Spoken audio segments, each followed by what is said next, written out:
Up above, the antenna came slowly down. Hendricks rolled up the paper, deep in thought. "I'll go," Leone said. "They want somebody at policy level." Hendricks rubbed his jaw. "Policy level? I haven't been outside in months. Maybe I could use a little air." "Don't you think it's risky?" Hendricks lifted the view sight and gazed into it.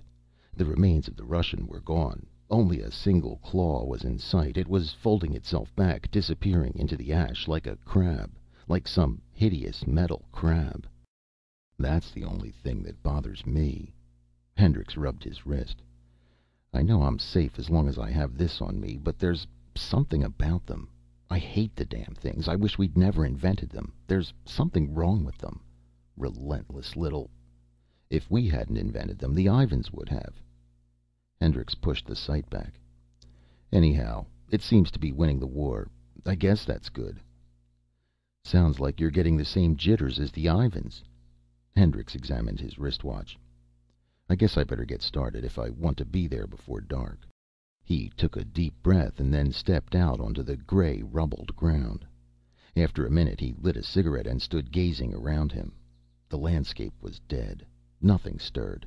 He could see for miles, endless ash and slag, ruins of buildings, a few trees without leaves or branches, only the trunks. Above him, the eternal rolling clouds of gray drifting between Terra and the sun.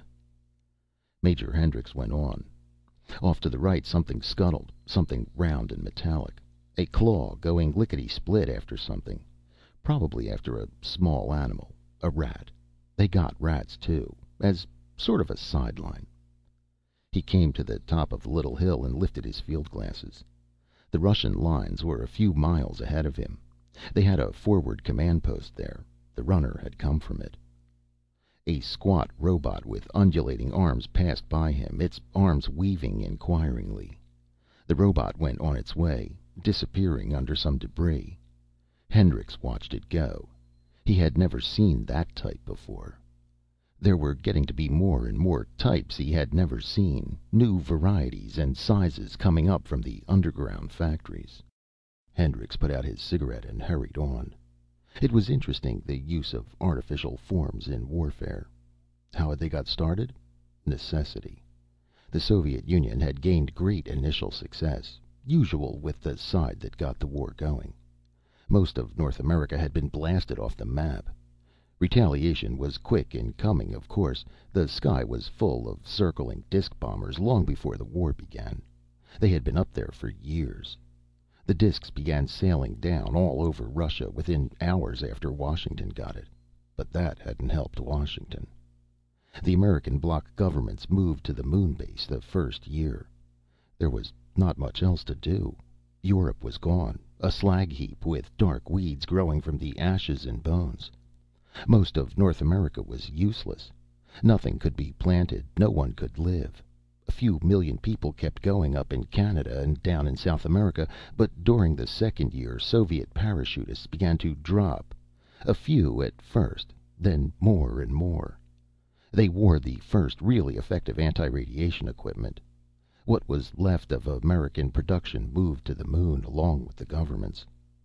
But all the troops, the remaining troops, stayed behind as best they could. A few thousand here, a platoon there. No one knew exactly where they were. They stayed where they could, moving around at night, hiding in ruins, in sewers, cellars, with the rats and snakes. It looked as if the Soviet Union had the war almost won.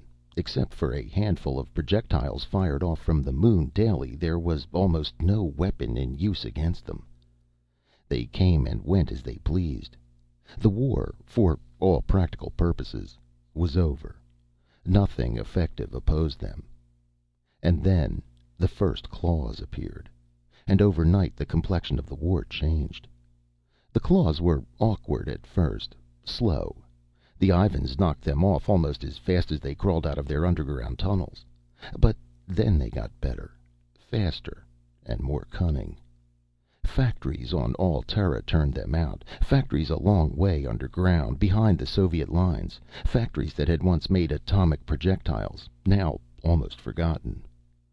The claws got faster, and they got bigger. New types appeared, some with feelers, some that flew. There were a few jumping kinds. The best technicians on the Moon were working on designs, making them more and more intricate, more flexible. They became uncanny. The Ivans were having a lot of trouble with them. Some of the little claws were learning to hide themselves, burrowing down into the ash, lying in wait. And then they started getting into the Russian bunkers, slipping down when the lids were raised for air and a look around. One claw inside a bunker, a churning sphere of blades and metal. That was enough.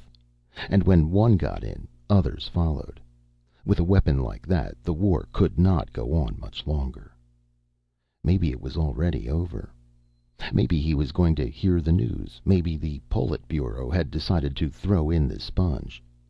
Too bad it had taken so long. 6 years. A long time for a war like that, the way they had waged it. The automatic retaliation discs spinning down all over Russia, hundreds of thousands of them. Bacteria crystals. The Soviet-guided missiles whistling through the air. The chain bombs. And now this. The robots. The claws. The claws weren't like other weapons. They were alive, from any practical standpoint, whether the governments wanted to admit it or not. They were not machines. They were living things, spinning, creeping, shaking themselves up suddenly from the gray ash and darting toward a man, climbing up him, rushing for his throat. And that was what they had been designed to do. Their job. They did their job well, especially lately, with the new designs coming up. Now they repaired themselves. They were on their own. Radiation tabs protected the UN troops, but if a man lost his tab, he was fair game for the claws, no matter what his uniform. Down below the surface, automatic machinery stamped them out. Human beings stayed a long way off. It was too risky. Nobody wanted to be around them. They were left to themselves, and they seemed to be doing all right. The new designs were faster, more complex, more efficient. Apparently they had won the war.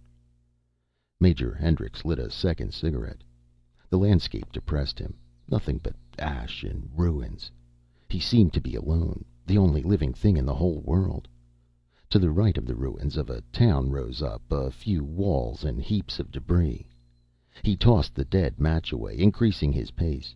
Suddenly he stopped, jerking up his gun, his body tense. For a minute it looked like... From behind the shell of a ruined building a figure came, walking slowly toward him, walking hesitantly. Hendricks blinked. "Stop!" The boy stopped.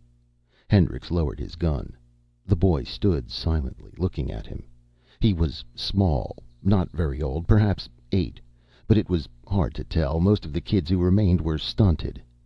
He wore a faded blue sweater, ragged with dirt, and short pants. His hair was long and matted, brown hair. It hung over his face and around his ears. He held something in his arms.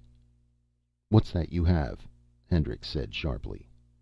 The boy held it out. It was a toy, a bear, a teddy bear. The boy's eyes were large, but without expression. Hendricks relaxed. "I don't want it. Keep it." The boy hugged the bear again. "Where do you live?"